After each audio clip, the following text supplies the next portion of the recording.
Bonjour les amis, une nouvelle vidéo aujourd'hui, une vidéo un petit peu spéciale. C'est un témoignage que j'ai écouté d'un ancien gilet jaune qui s'est expatrié, qui est parti aux États-Unis. Et c'est un message qu'il nous adresse par rapport bien sûr à tout ce qui se passe. Parce que moi le premier, et je sais que vous aussi, parce que je lis tous vos commentaires, nous sommes tous chamboulés par rapport à toutes les révélations qui nous sautent au visage. Et je sais que certains d'entre vous également ne voulaient pas ou ne croyaient pas à telle ou telle chose, mais force de constater, bien sûr, avec l'affaire Jeffrey Epstein, que toutes ces choses, bien sûr, horribles, eh bien, sont bien réelles. Et je voulais absolument vous délivrer ce témoignage que vous pouvez retrouver en intégralité sur l'excellente chaîne d'Alexandre Le Breton. Alexandre Le Breton, j'ai essayé de le joindre, mais impossible de lui envoyer un message sur les réseaux sociaux. Donc s'il me regarde, qu'il n'hésite pas, bien sûr, à me contacter. Et puis Alexandre Le Breton, il a également écrit un livre sur tous ces sujets. Je ne l'ai pas lu, donc je ne peux pas vous le conseiller à titre personnel, mais des gens qui l'ont lu m'en ont dit le plus grand bien. Donc si cela vous intéresse, eh bien, renseignez-vous sur son livre. Juste avant, bien sûr, de voir l'extrait, n'oubliez pas, comme d'habitude, j'ai besoin de votre soutien, donc abonnez-vous, le pouce, le commentaire, le partage et le boost, si cela est disponible, c'est très important. Venez me rejoindre également sur Patreon, c'est une aide considérable et surtout un espace de liberté totale avec des vidéos exclusives. Et puis, merci à tous les donateurs. Vraiment, vos dons sont importants parce que vous le savez, la plupart de ces vidéos-là ne sont pas monétisable et en plus YouTube me censure, donc vos dons m'aident vraiment financièrement à continuer, que ce soit vos dons ou sur Patreon, donc cela est évidemment une importance capitale. On regarde l'extrait et on en parle juste après. Je sais pas si vous avez remarqué, mais quand vous parlez de réseaux de réseaux d'abus d'enfants, de réseaux de ces choses-là, il y a quelque chose qui se ferme à l'intérieur de vous. Vous ne voulez pas l'entendre. Et si vous l'entendez, que vous y êtes exposé, ça crée de la dissonance. C'est incroyable. En tout cas, je peux vous dire moi, quand j'ai commencé à vraiment à voir ça et à être exposé dans la réalité, et une fois de plus, la réalité, c'est que pour moi, j'avais des petits mômes blacks qui étaient dans la rue. Et j'avais vraiment peur pour eux, parce que je comprends comment Los Angeles ça fonctionne, et c'était des enfants à risque. Donc je gardais un œil sur eux, et c'est devenu une réalité pour moi, l'enlèvement d'enfants, parce que je protégeais des enfants. Donc cette réalité, ça crée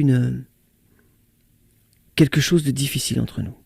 Et les gens des élites, les gens qui pratiquent cette religion fanatique des élites, cette religion avec fanatisme dans les élites, ils comprennent ça. Et je dis toujours, ils se cachent dans notre dissonance cognitive. C'est-à-dire que c'est tellement impossible pour nous de croire qu'ils font ce qu'ils font qu'on refuse de le croire au lieu d'accepter de le regarder, parce que si on le regarde, ce qu'on ressent et ce qu'on vit, c'est tellement contraire à ce qu'on vit normalement quand on observe des enfants, que tout se ferme à l'intérieur de nous et qu'on a une colère, une rage incontrôlable. Ok ? Mais j'ai vraiment envie que les gens comprennent pourquoi les élites sont qui ils sont et qu'est-ce qu'ils font. Sinon, c'est très difficile de comprendre. Donc, tout en haut, vous avez des gens qui pratiquent de façon fanatique le satanisme.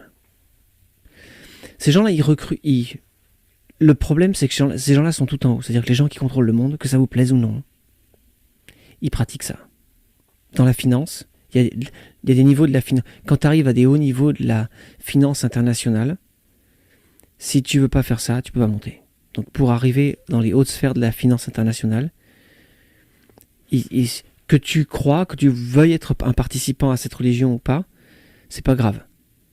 Tu es obligé d'être un participant au rituel. Parce qu'une fois que tu as été mouillé dans une situation dans laquelle il y a eu un sacrifice humain, et ben on te tient par les burnes pour la fin de ta vie. Okay ?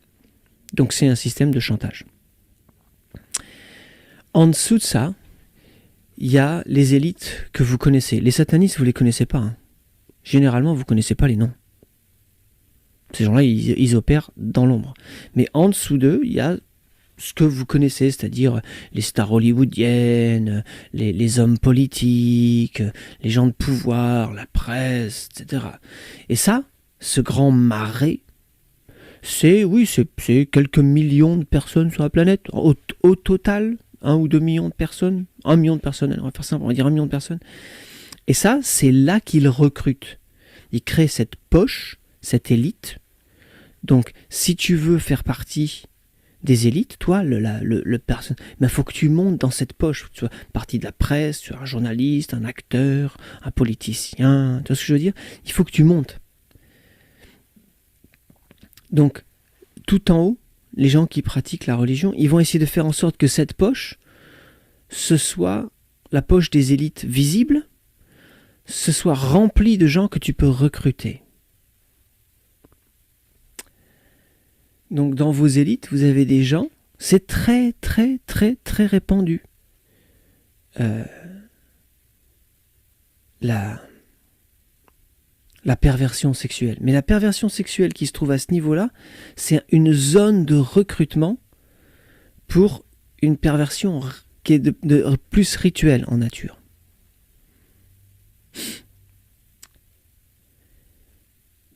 Un grand nombre des enfants qui disparaissent ne finissent pas sacrifiés. Ils finissent soit sur la pornographie enfantine, soit esclaves. Alors, ce qui est très difficile à comprendre pour nous, c'est que personne n'a envie de faire du mal à un autre être dans un contexte sexuel. Pour nous, l'acte sexuel, c'est un acte de partage, de bonheur, de plaisir. Et même s'il est très temporaire et s'il ne donne pas lieu à une relation, c'est toujours quand même une histoire... il y a un côté positif. Donc on a beaucoup de mal à concevoir que des gens puissent être intéressés par faire ça avec un enfant. C'est parce que vous ne comprenez pas ce que c'est qu'un esclave sexuel. Alors là, je peux en parler parce que de m'être documenté et d'avoir écouté les gens à qui c'est arrivé. C'est important. Un truc qui est très important à savoir à propos de nous, c'est qu'on est très conditionnable. Vous voyez, là bon, vous ne le voyez pas, mais j'ai un bear, je l'appelle Minibus. C'est un berger australien. Et parce que je suis dresseur de chiens, je peux lui faire plein de trucs. Il est vachement intelligent. Donc en utilisant une forme de non-oui, tu vois, ça c'est bien, ça c'est pas bien. D'un point de vue du conditionnement, on va dire récompense ou punissement. Punissement. Oui. Tu peux arriver à conditionner le chien à faire certaines choses. Ce qui est très difficile à comprendre, c'est que si tu prends un être humain capable de langage, c'est grosso modo entre 5 et 6 ans, et que tu es suffisamment froid et que tu es suffisamment psychopathe pour essayer de le dresser comme un chien, vous n'avez pas idée à quel point les enfants peuvent être dressés à faire des choses. Donc si tu es un enfant de 5 ans, tu sais rien de la vie, tu comprends rien de la vie. Tu n'as aucune idée de comment la vie ça fonctionne. Et les gens qui conditionnent les plus jeunes à devenir des esclaves sexuels, ils savent ça.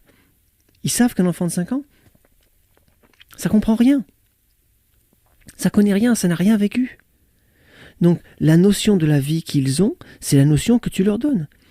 Et si tu leur fais comprendre que s'ils se comportent de cette manière, ils vont être récompensés, et que s'ils ne se comportent pas de cette manière, ils vont être punis, je t'assure que ces enfants-là, tu peux les modeler, mais de façon intégrale. Donc, tout en haut, t'as les fanatiques religieux qui créent un monde d'élite dans lequel ils rendent accessibles les esclaves sexuels. Alors ça, je sais, parce que ça c'est un des trucs les plus prominents à Hollywood. La notion d'esclavage sexuel, ça se passe à 10 minutes de ma maison. Et il se cache pas. Le truc, c'est que comment tu sais tout ça, Christ? Il se cache pas. C'est une élite. C'est une élite que tu t'es jamais penché sur le problème. C'est pas comme s'il n'y a pas d'informations. Il y a plein d'informations à propos de ça. Il y a plein de témoignages d'esclaves sexuels sur Internet que tu peux voir pour toi-même. Tu peux les connecter avec eux directement, parce que ces gens-là, c'est pas des anonymes, c'est des gens comme moi. L'esclavage sexuel, ça commence par du lavage de cerveau. Le lavage de cerveau, c'est super simple. Tu mets des gens dans une situation de traumatisme et de souffrance, et tu les tortures en fait. Témoignage d'une lucidité et d'une simplicité implacables. Et dites-vous que ce témoignage a de nombreuses années. En fait, il nous racontait déjà absolument tout. Il nous expliquait absolument comment fonctionnait le réseau, l'affaire Jeffrey Epstein.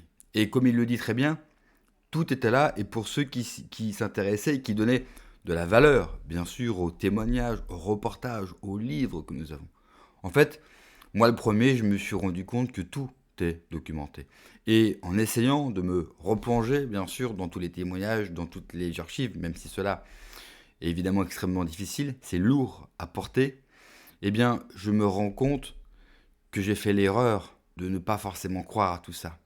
Alors, je ne sais pas si c'était du déni ou si tout simplement mon cerveau et ma logique ne peut pas comprendre ça. Comment on peut faire du mal aux enfants, les manipuler effectivement pour en faire ce qu'on veut, tel un chien. Et dans le même temps, je suis content de devoir m'infliger et quelque part vous infliger tous ces témoignages, parce que la lumière et la vérité doit être faite. Alors bien sûr, ça ne ramènera jamais toutes les victimes de ces réseaux et de ces monstres à la vie, mais peut-être, et c'est l'espoir, petit, certes, que j'ai d'en sauver d'autres. Merci d'avoir regardé la vidéo les amis, n'oubliez pas comme d'habitude de vous abonner, le pouce, le commentaire, le partage et le boost également. Prenez soin de vous, que Dieu vous protège, allez ciao.